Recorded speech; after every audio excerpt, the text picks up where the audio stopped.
दांत नहीं है और फिक्स दांत लगवाना चाहते हैं, वो भी बिना सर्जरी के, तो डेंटल ब्रिज आपके लिए अच्छा ऑप्शन है। हेलो एवरीवन, मैं डॉक्टर लहना सिंह, डेंटल सर्जन। आज इस वीडियो में डिटेल में आपको डेंटल ब्रिज के बारे में बताऊंगी। सबसे पहले बात करते हैं डेंटल ब्रिज क्या है। डेंटल ब्रिज एक प्रोस्थेसिस है। जहां दांत नहीं है उसके अगल बगल के दांतों का सहारा लेकर जो दांत नहीं है वह दांत लगाया जाता है।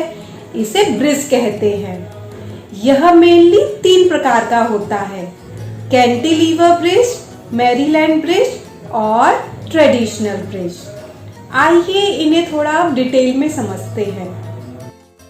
कैंटिलीवर ब्रिज, इसमें जहां दांत नहीं है उसके बगल में एक दांत का सपोर्ट लेकर इसे बनाया जाता है। इस कैंटिलीवर ब्रिज को आगे और साइड के दांतों में बना सकते हैं, मगर पीछे यानी मोलर्स में नहीं। कैंटिलीवर ब्रिज में एक साइड से ही सपोर्ट लिया जाता है, जिसकी वजह से इसमें ज्यादा स्ट्रेंथ नहीं होती। ज्यादा स्ट्रेंथ न होने की वजह से कुछ भी हार्ड बाइट आने पर इसके निकलने के चांसेस ज्यादा होते हैं, इसीलिए इस ब्रिज को ज्यादा यूज नहीं किया जाता। मैरीलैंड ब्रिज, इसे सिर्फ सामने के दांतों में ही एडवाइस किया जाता है। इसमें सामने का कोई दांत नहीं है तो अगल बगल के दांतों को पीछे से सपोर्ट लिया जाता है। इसमें पीछे से सपोर्ट लेने के कारण यह ज्यादा स्ट्रॉन्ग नहीं रहता। इसे सामने वाले दांतों से कुछ भी हार्ड बाइट नहीं कर सकते, यानी हार्ड चीजें नहीं खा सकते। हार्ड जैसे सेब, अमरूद को डायरेक्ट काटकर नहीं खाया जा सकता। हार्ड फूड खाने के कारण मैरीलैंड ब्रिज के निकलने के चांसेस होते हैं। यह सिर्फ एक दांत मिसिंग है तो ही लगाया जा सकता है। अगर सामने के 2 दांत नहीं है तो इसे नहीं लगाया जा सकता। ट्रेडिशनल ब्रिज, यह ब्रिज सबसे ज्यादा यूज किया जाता है। इसमें जो दांत नहीं है उसके अगल बगल के दांतों का सहारा लेकर जो दांत नहीं है वह दांत लगाया जाता है।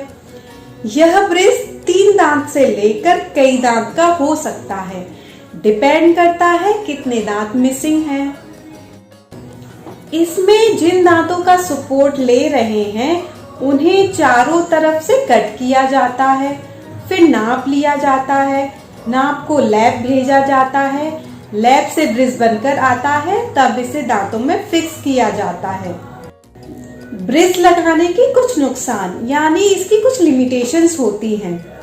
ब्रिज लगाने के लिए जहां दांत नहीं है उसके अगल बगल में दांत का होना बहुत जरूरी है, जिससे सपोर्ट लिया जा सके। इसमें दांतों का सपोर्ट लेकर ही ब्रिज बनाया जाता है। जिन दांतों का सपोर्ट की तरह यूज कर रहे हैं वह स्ट्रॉन्ग होना चाहिए।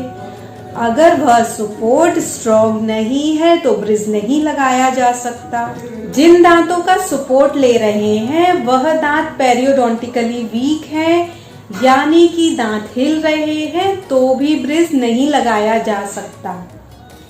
कई दांत मिसिंग है और लास्ट में एक ही दांत है तो भी ब्रिज नहीं लगाया जा सकता, क्योंकि जितने ज्यादा दांत मिसिंग है सपोर्ट भी एक दांत से ज्यादा का होना चाहिए। जिन दांतों का सपोर्ट ले रहे हैं वह एट्रीडेड यानी घिसे हुए नहीं होने चाहिए या उनमें कैविटी नहीं होनी चाहिए। अगर वो दांत घिसे हुए हैं या फिर उनमें कैविटी है तो पहले उसका रूट कैनाल ट्रीटमेंट होना बहुत जरूरी है। जहां दांत नहीं है कुछ सालों बाद वहां की बोन और गम सिकुड़ने लगते हैं, यानी श्रिंक करने लगते हैं। यह ब्रिज का सबसे बड़ा डिसएडवांटेज है, जिसकी वजह से ब्रिज और बोन के बीच में गैप बनने लगता है। ब्रिज के फायदे की बात करें तो सबसे बड़ा इसका फायदा यह है कि यह नॉन सर्जिकल प्रोसीजर है, यानी इसमें कोई सर्जरी नहीं की जाती, ना तो इंसिजन देना पड़ता है और ना ही इसमें कोई टांके आते हैं। यह एक फास्ट प्रोसीजर है। 2 से 3 अपॉइंटमेंट में ही ब्रिज लग जाता है। फर्स्ट अपॉइंटमेंट में टूथ प्रिपरेशन करके नाप लिया जाता है, नाप को लैब भेजा जाता है, लैब से ब्रिज बनकर 4-5 दिन में आ जाता है। सेकंड अपॉइंटमेंट में इसे दांतों पर फिक्स कर दिया जाता है। कॉस्ट की बात करें तो इसकी कॉस्ट डिपेंड करती है कि आप कौन सा ब्रिज लगवा रहे हैं। ब्रिज बनाने के लिए जो मटेरियल यूज होता है, कॉस्ट उसके हिसाब से वेरी करती है। इसमें 3 तरीके का मटेरियल यूज करते हैं। मेटल ब्रिज, इसमें पर टूथ के हिसाब से 1500 रुपए से लेकर 2500 तक का खर्चा आता है। पोर्सलिन फ्यूज टू मेटल यानी PFM, इसका पर टूथ का खर्चा 2500 से लेकर 4000 तक आता है। जिरकोनिया, यह 4500 से लेकर 15000 तक पर टूथ का इसका खर्चा आता है। यह मैंने आपको एक रफ आइडिया दिया है। ब्रिज की cost clinic to clinic vary करती है। ब्रिज लगाने के बाद कुछ बातों का ध्यान रखना चाहिए। जब ब्रिज को स्टिक किया है यानी उसको चिपकाया है तो 1 से 2 घंटे तक पानी नहीं पीना है। जिस साइड ब्रिज लगाया है 24 घंटे तक उस साइड कुछ खाना पीना नहीं है। जिस साइड ब्रिज लगा है उस साइड से आपको हार्ड खाना अवॉइड करना है। हार्ड खाना यानी हार्ड फूड जैसे चने, गन्ना, मक्का, नॉनवेज आदि। ऐसा नहीं है कि आप हार्ड नहीं खा सकते। ब्रिज लगने के बाद आप हार्ड फूड खा सकते हैं, लेकिन हार्ड फूड खाने से इसके टूटने के चांसेस होते हैं। अवॉइड करेंगे तो इसकी लाइफ बढ़ जाएगी, या फिर आप दूसरी तरफ से खा सकते हैं। नॉर्मल खाना जैसे कि रोटी, सब्जी, दाल, चावल आप ब्रिज वाली साइड से आराम से खा सकते हैं। स्टिकी फूड ना खाएं, जैसे टॉफी, चॉकलेट, गुड़ या गुड़ से बनी चीजें। ये स्टिकी होती हैं।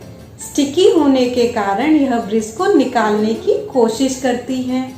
ऐसा नहीं है कि आप स्टिकी चीज नहीं खा पाएंगे, आप स्टिकी चीज खा तो लेंगे, लेकिन हो सकता है कुछ टाइम बाद आपका ब्रिज निकल जाए।